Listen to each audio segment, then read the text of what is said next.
Have you ever met people who are double-minded? Double-minded in that you cannot tell what they stand for. They seem to be easily swayed from one side to the other. They seem to be people who are given to just public opinion. You can never tell what they really believe in, and you can never quite even trust them. The Bible has something to say about that in the book of James, chapter 1, I believe it's verse 8. He says that a double minded man is unstable in all his ways.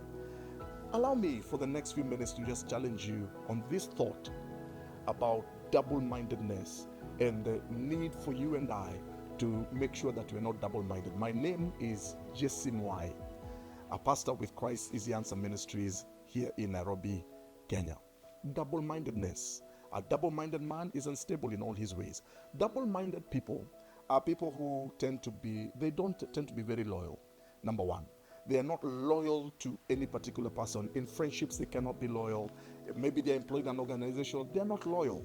Whether in a relationship, they're not loyal. They're not loyal to anything because they're double-minded. They're not resolute. They do not know how to harness their resources, their minds, and just be able to be loyal to one particular thing. They're not loyal to any particular philosophy or any particular stand. Even when it comes to matters of faith, you find that they're double-minded. Today they can be a good Christian. Tomorrow they are exhibiting something else. So you're not very sure because they're not loyal to anyone. But then secondly, people who are double-minded tend to be indecisive. They cannot make decisions. They are not unable to make decisions because they are probably easily swayed. They are easily intimidated. So they're not able to make a decision one way or the other. A lot of times they will wait for the majority. Maybe they will go with the flow of things. They will go with the flow, whether it's a good way or even it's a wrong way.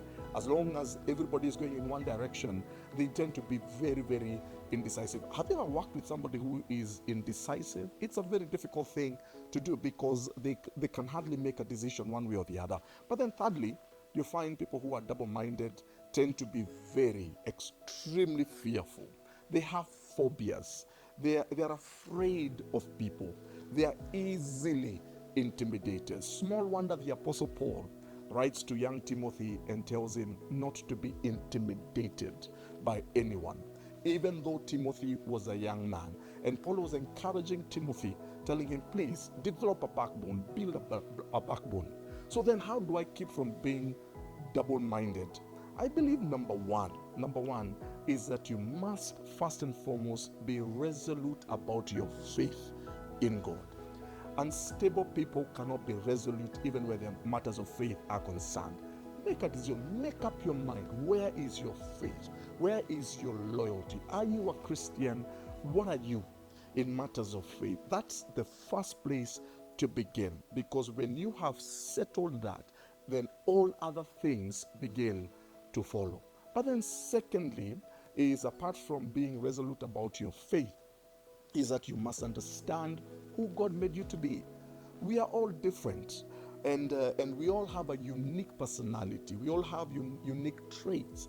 You must understand who you are. Know yourself. Understand yourself, and begin to appreciate the person that God made you to be. You cannot be somebody that you're not. You cannot be somebody that you pretend to be. Just be yourself. Appreciate yourself. The giftings that God gave you, the talents that God gave you, the personality that God gave you. You must be able to appreciate that about you. But then thirdly, I will give you the words that the Apostle Paul gave to Timothy, that you must overcome your timidity.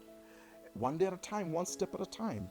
You must learn to speak for yourself, but you must overcome that spirit of timidity. It can be overcome. One day at a time, one small step at a time, but it means that you must be somebody who is willing to speak out. Sometimes you may take a position that may not be popular with everybody. Sometimes you may have to take a certain stand on certain issues, but it is important for you to be able to do that. But the more you do it, the easier it becomes over time. If you want to advance in life, I challenge you, you cannot be double-minded and advance in life. Opportunities will pass you by. You will lose respect from people. Nobody will be willing to trust you because you're not trustworthy, because you cannot handle anything, you're not loyal to anybody, you're not loyal to anything. But when you are somebody who is resolute, somebody who understands themselves, somebody who is solid where your faith is concerned, you're founded where your faith is concerned, and you have learned to overcome your timidity, then it's easier for people to trust you. Opportunities begin to open their doors, and people are able to trust you because you have demonstrated yourself to be trustworthy. Please share this with others, but remember this as I conclude. You must overcome that double-mindedness in Jesus' name. God bless you.